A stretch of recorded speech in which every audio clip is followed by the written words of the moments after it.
guys, we're going to try talking a little louder. I am. See if you can hear me better. And we're going to, instead of a story, do a game today. This is called the opposites game. Have you heard that word before?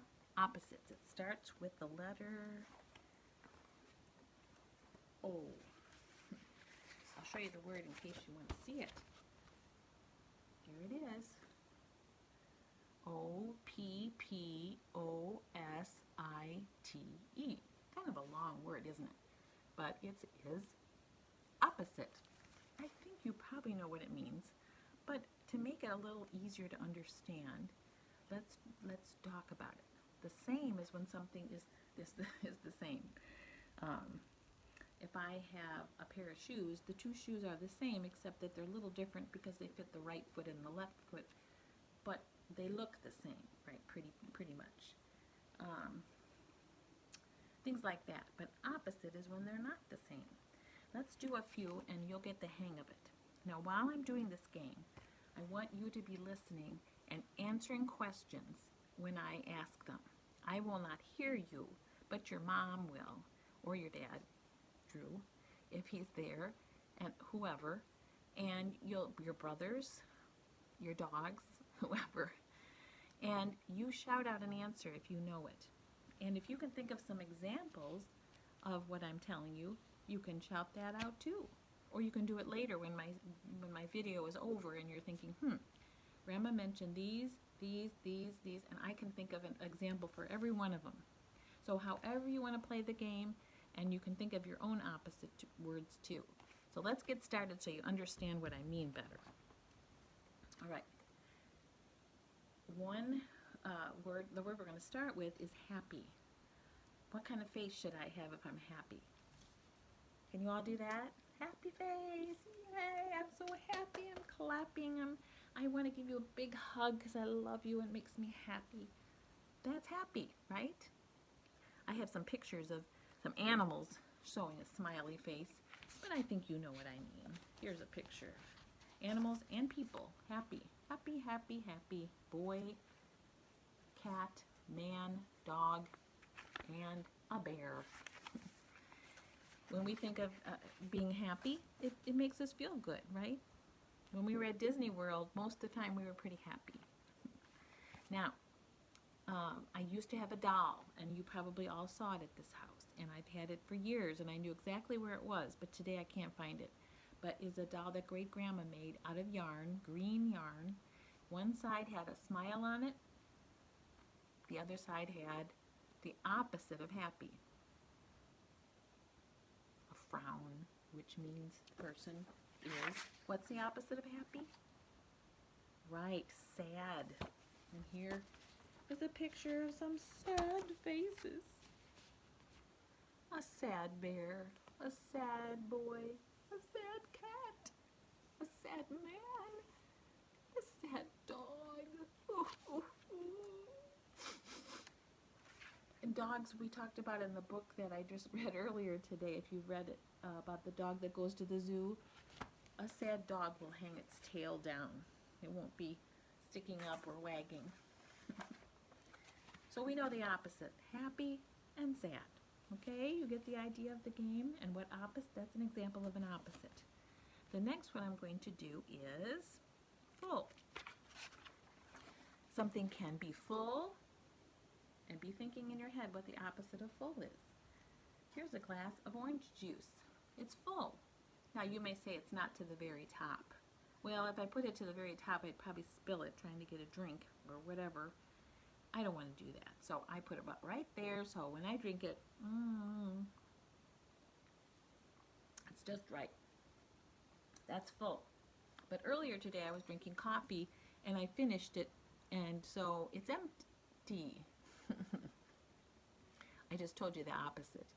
But I bet you knew already. So just think about that. Every time I tell you a word, think of what's the opposite of that. So this cup is the opposite of full, empty. Something else. Sometimes we get a box on our front doorstep, and mom or somebody in the family ordered supplies for the house, or a present for somebody, or whatever. Maybe a big box of paper towels for our house. The box is full when we carry it in. After we take everything out of it, it is right. How about if we go to the grocery store with Mom or Dad and we come home with a big bag or several big bags, and we're carrying them in and setting them down, and we have to take everything out of it to put it away in the cabinets and the refrigerator and all that.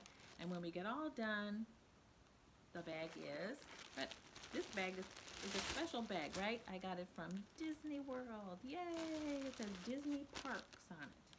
And it has a picture of our favorite castle with fireworks. Oh, wouldn't it be fun to be there right now? We can pretend, right? Well, in my bag, as you can see, is a friend of Malachi's ducky. Hi! Quack! And what else is in my bag that's so full? A lot of stuffies, a lot of stuffed animals. A squirrel, and a fox, and I got all kinds of animals in. Cat, bear with wings, another baby squirrel, a snake and a dog, a walrus and a bunny and a robin and all kinds of animals. You don't have to see every single one. But the point is, I'm taking them all out and I'm dumping everything out. And now the bag is the opposite of full, which is empty, right? There's nothing in here anymore. I emptied it all out. Just like if we have a box that we unpack from the we get at the front door. When it's all the paper towels or whatever is out is empty, like my cup. So there's the two opposites, full and empty. And you'll be thinking, what can you think of that's full and empty? Okay? Maybe your plate at dinner. Mom gives you a full plate of food and you just eat every bite until your plate is empty. Doesn't that sound yummy? I bet Mason would like to do that tonight for dinner. Finish his plate and make it empty. Okay, here's the next word. Dirty. Have you ever been dirty? Sure, we all get dirty sometimes. Maybe we've been painting at school or at home, or maybe we've been playing with Play-Doh or slime. I know the boys have played with that. Or markers, and our hands get dirty. Maybe we've been playing outside and we got dirt on us, or grass stains, or those pretty yellow flowers that Mason likes to pick that are yellow, called dandelions. Sometimes they're beautiful, but they make our hands kind of yellowy. Sometimes our clothes get all dirty. Our knees get dirt on them from playing and whatever. That is dirty, right? I have an example of a really dirty, what? Shoe. This is Grandpa's shoe. He used this when he was fixing our driveway. And of course, it doesn't look, if you were to describe this shoe, besides it being dirty, you might say, that shoe looks disgusting. And it does. It's dirty everywhere. He was putting something called blacktop on our driveway, or sealer. And so this black stuff got all over his shoe. And when you do that job to fill the cracks and smooth out your driveway, if you have a black driveway, black top driveway or asphalt, you have to wear pants and shoes that you don't mind getting dirty, because there's no way you're not going to splash some. Anyway, this is the shoes he wore, and here's one of them. And you can tell it's pretty bad. In fact, I'm not going to ever try to clean that because it wouldn't come off. So that's dirty. When you get a bath before you get in the tub, you're a little bit dirty because you haven't cleaned up for a few days. But when you get out, you are all what? The opposite of dirty. Can you all guess what that is? I think you know. Clean, right? You are right. You're all clean. You feel so fresh. You feel so good to be clean. Here's a pair of shoes. That's the opposite of Grandpa's. These are clean shoes. You know, I probably only wear these once. I wore these shoes when I got married to Grandpa, and that was a long time ago, and 30-some years ago. And I wore them that day, and they were great, but I didn't want to wear them anymore because they were special from my wedding day. So they're in perfect condition, and they're the cleanest pair I own, probably. What quite a difference from Grandpa's dirty ones, right? Dirty, clean. Okay, when you get out of the shower, you go from being a little dirty, maybe even a little smelly, and then you're clean.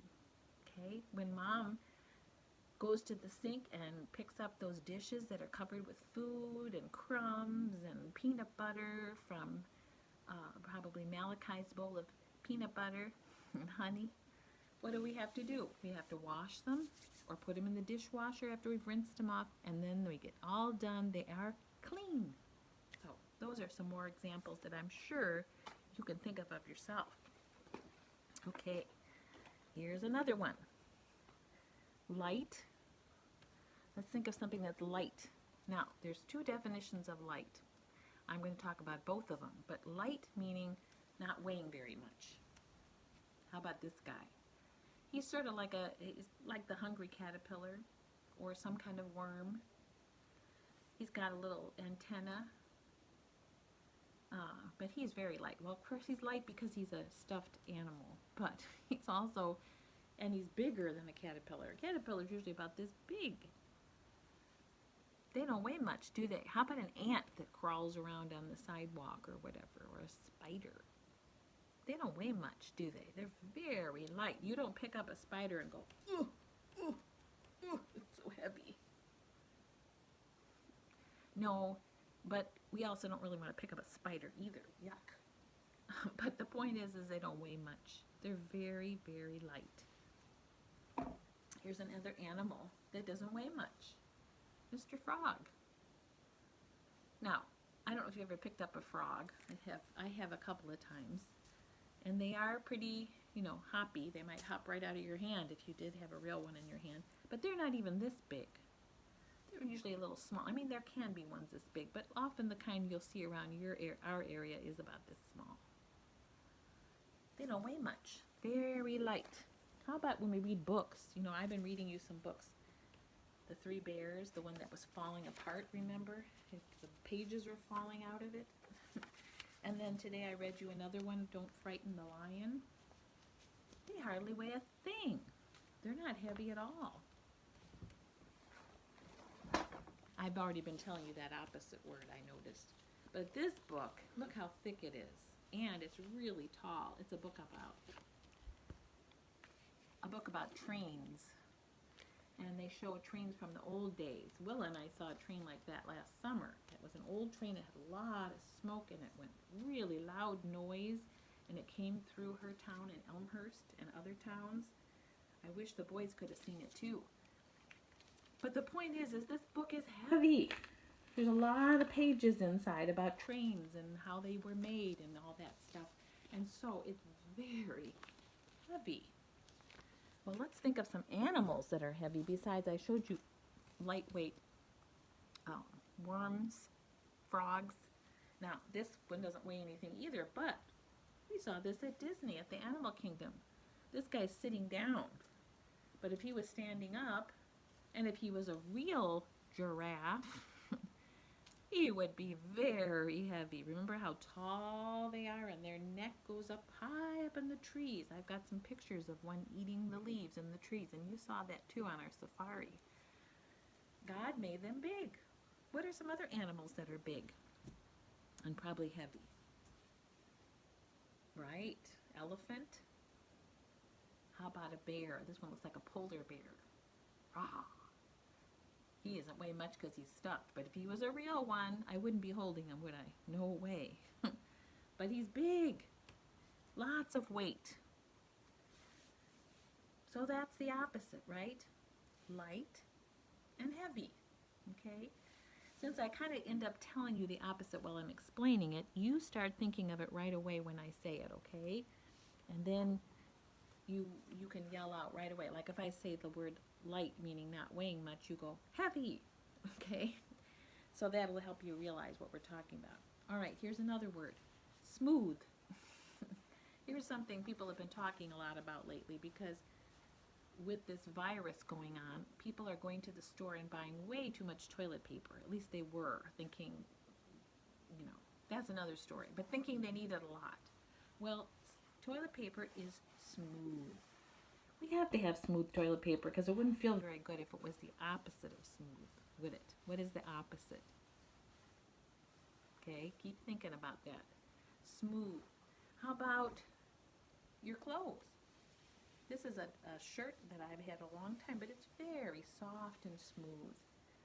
Yeah, it's nice to touch. Some things, your toys, you like the stuffed animals I just have been holding. They're soft. They're nice to touch. Here's a dog. Nice. And our dogs, Lily, Lucy, and Arthur, are smooth and soft to touch, right? What would be the opposite? Rough, or we could have some other words like bumpy or scratchy or something like that. But I'm going to say the word rough. Remember when we went to the Hoop-de-Doo review at Disney World? At the very end, they passed these around. These are old washboards. In the old days, ladies used to take their clothes. If I was scrubbing my shirt and it wasn't on me, I'd be rubbing the fabric on here with some soap to try to get maybe some stains and dirt out of it before I rinsed it out in the water. This is a washboard, and it's very bumpy. Remember we had like forks and spoons we were running over it? I'm running my fingernails over it now.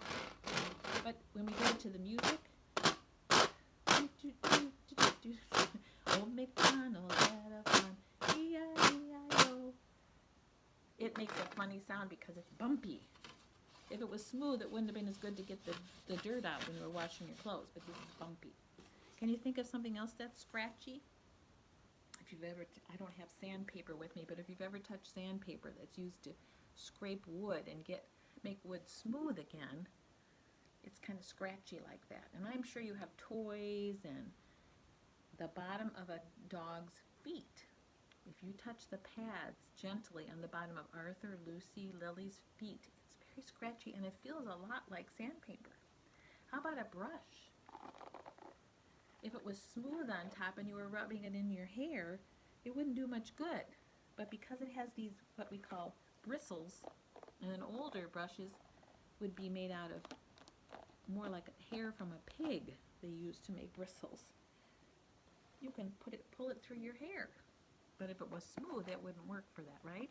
So some things need to be rough, and that's fine, and some things are smooth for a good reason, right? You wouldn't want to have a scratchy toilet paper. All right, that's another word. Now, how about this one? Right now, today, in St. Charles, I'm sorry, I have to reach for my props. It's raining, and it rained so much last night, we got water in our basement again. Not terrible, but enough that we have to clean it up a little bit. In the spot, we always get it down there. But anyway, the floor was wet, like I told you, in that spot. And outdoors is very wet. And we had thunder and lightning. And guess where Lily slept? She slept right next to me and shared my pillow with me last night because she didn't like the thunder, my little cuddle girl. What else is wet? What are these guys? Fishies. Yeah, fish. Nemo. I don't have Nemo, but you know, Nemo's a clownfish that's orange with stripes. And of course, I have some animals in this bag that we were looking at. One of them earlier, a seal. And I have a walrus in here somewhere. Those are animals that live in the water a lot of the time, so they're wet, right? If I were to go outside today and go for a walk, it's not thundering anymore. It's not lightning and thundering. I would need one of these, right? This is a big one. I just grabbed the one that was inside the house. I have a smaller one in my car. But what is that? If I could get it up, I'd show you. But it is an umbrella. This one is a big one that Grandpa got from, I forgot where, actually. Anyway, it's a very big umbrella, and it's being stubborn today. But you know what an umbrella is. And you've got them at your house. I've seen them. I've seen Marcus and Mason. I think it was Mason the other day getting one ready for when they went to school because it was raining out, and Malachi had one too. And we need it so the opposite. If we're not wet, we're what? If I have an umbrella over my head when I go outside, what's going to happen? I hopefully will stay dry, right? Yeah. I won't be drenched. I might get a little bit on me, but it'll be helpful to not to have the umbrella. When we went to Disney World, the day we got there and met up with Meredith, Drew, and Willa, it had been raining.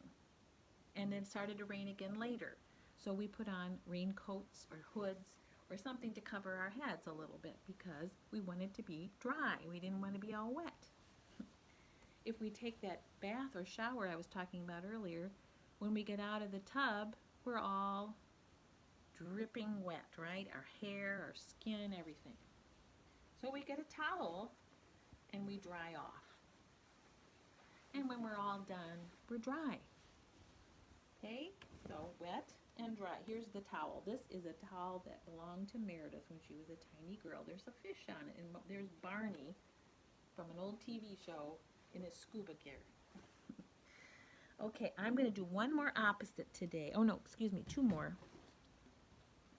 And then we're going to let you think of some and let me know. Okay? This one's a short one because it's kind of easy to do. But we talked about light and heavy earlier, but there's another word, another usage of the word light, right? Not weighing much, but how about a flashlight? I don't want to hurt your eyes, but that's what this is. Light. If I turn off the lights in this room, oh, here, I can show you what I just did. Here's my light. There's it on, and there's it off, okay? I made the room the opposite of light when I did that. It's not nighttime yet, but if it was nighttime, if I turned off that light, what would happen to the room? All dark, right? Light, and the opposite, dark, okay? So light and dark, night and day is an example of that, right? Can you think of something else, light and dark? When your mom and dad drive a car at night, what do we have to put on? They have to put on their lights in the front of the car, and it also goes on in the back of the car so that we can see better and the other cars can see us. But be thinking of some other things that remind you of light and dark, okay? And my very last one is hot. And then what's the opposite of that? I bet you can think of something. Turn my light back on. Okay, when you take something out of the oven, Mom says, don't go by the oven. I will take it out, and she'll use a special hot pad, okay? Maybe two of them, or maybe one that's like a glove that can cover her whole hand, because otherwise, what would happen? You can get burned. Meredith did that the other day. I did too. I got burned from the microwave, and my finger got burnt. It's all better now, but anyway, the point is, you got to be careful, and you have to use a pad, or be careful where you grab. And then you might put it on your table to serve it, or your counter, and you put it on, this is a thicker one, a hot pad, because your dish of whatever you made, macaroni and cheese, or some cookies from the oven that you made with Grandma, or some hot dogs, or whatever. They're hot, and you want to put them on something to protect the surface and protect your hands. Hot, hot, hot. How about when it's summertime and you're wearing your shorts and you go out and play and you're sweating and you're so hot and you have to fan yourself with a book or whatever piece of paper you can make into a fan, or maybe you go inside where there's air conditioning because it's hot, okay? Now, I bet you can all think of an opposite of hot. What would that be? How about when it snows out? Is snow cold? Cold is the opposite. And Snowman here, he knows all about that. He's a snowman made out of snow. And you have to have cold to have snow. It's not going to snow in the hot time in the summer when you're in the swimming pool. It's going to be snowing when it's cold out. And I have one more thing to show you. I'm seeing a couple things on the floor that I forgot to show you earlier when I was thinking of an example of light. And I brought up more things than I even remembered I had. I brought up some stamps in a bag, but stamps are very light. And what's the other? Oh, here's something else. I did not blow this up, but it's a balloon. When you blow up a balloon and you play keepy uppy with it and bounce it around the house, These Not by Arthur, it's very light, isn't it? You couldn't do that with you know, something heavy. But back to cold and hot. We did hot, and now we talked about cold. And of course, in the cold weather, I wouldn't use my beach towel like this one, but I'd wear a coat and bundle up because I was cold. And here's something that's cold. An ice cream cone. I'm sorry if I'm making you hungry, but these cute little cones from Trader Joe's are so yummy. And they have ice cream. Is ice cream cold? Very cold, but very yummy. So maybe this week sometime you can have some ice cream and think about the opposite of hot is cold. And that's it for this lesson. Have fun and let me know what opposites you think of. Bye for now.